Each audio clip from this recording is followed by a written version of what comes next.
Hi, we are about to start the second module of this introductory course to Blender. While following its contents, we will see the main characteristics of the interface. As we've said in the introduction, this interface is a bit particular, a bit special, but this is the reason that makes it so powerful and so customizable once we know it. Okay, um, for starters, we'll go in detail to the window concept, okay, and how to create our own workspace. We will learn how to select objects and examine their properties.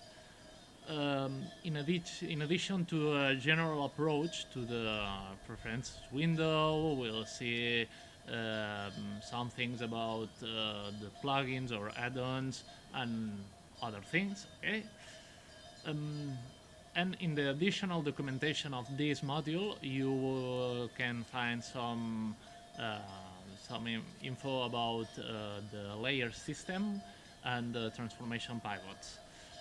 So, and I forgot, was about to forget. At the end of this module, we'll summarize what we've learned so far. So let's start.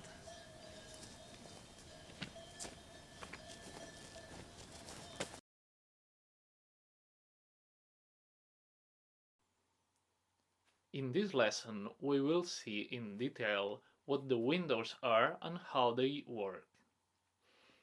The windows are each of the rectangular sections in which the general interface is divided.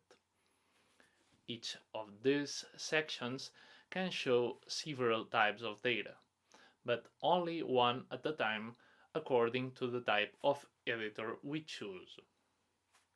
In other words, within the windows we can choose to use a 3D view editor, a properties editor, a video sequence editor, a UV image editor, among others. Besides the kind of data that they show, windows have two main distinguishable parts. A main and bigger one, which is where data is shown and where we do most of the editing work. And an horizontal bar placed at the top or bottom of the window and called the header. The header contains menus, buttons, and options. At the leftmost part, we can find a button which displays a menu allowing us to choose which editor we want to use within this window. Let's see which kind of editors we can see at this moment. We have a 3D view, a timeline, an outliner, a properties editor, and almost without being noticed, but quite important, there is an info window. This window here contains three really important menus among other useful data.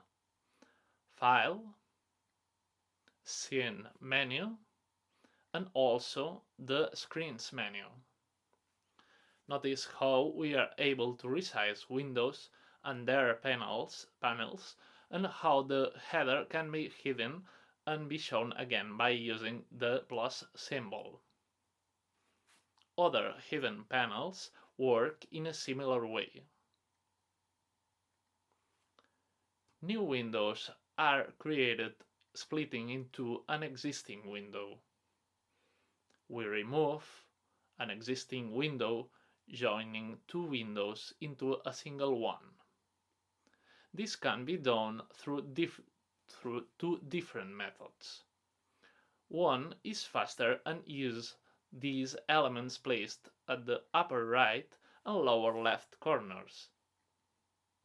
And the other, a bit slower, uses right mouse button, click, over the edge between two windows. Whichever the method we use, we are only allowed to join windows which are perfectly aligned. because the resulting window have to be four-sided and no more. The screens are workspaces which are stored within the file we are working with. Right now we are working in a screen which is called default. But notice how in this menu we can find other screens that come from factory, so to speak. They are intended to cover all the needs of a 3D pipeline, but we can customize this completely to suit our needs, adding and removing them, changing its name, changing its window layout or type.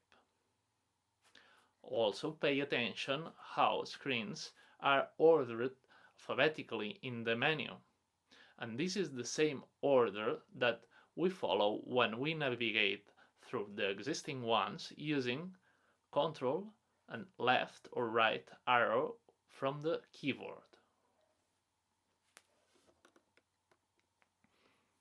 Probably within the course of a project we will modify the interface to better suit the needs of the particular thing we are working in. I mean Windows, its editors and the screens.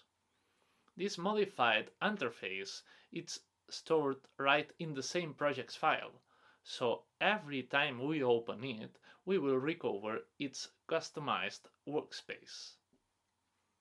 We can also save a particular interface to be opened by default every time we start Blender. This is done using the Save Starter File option in the File menu.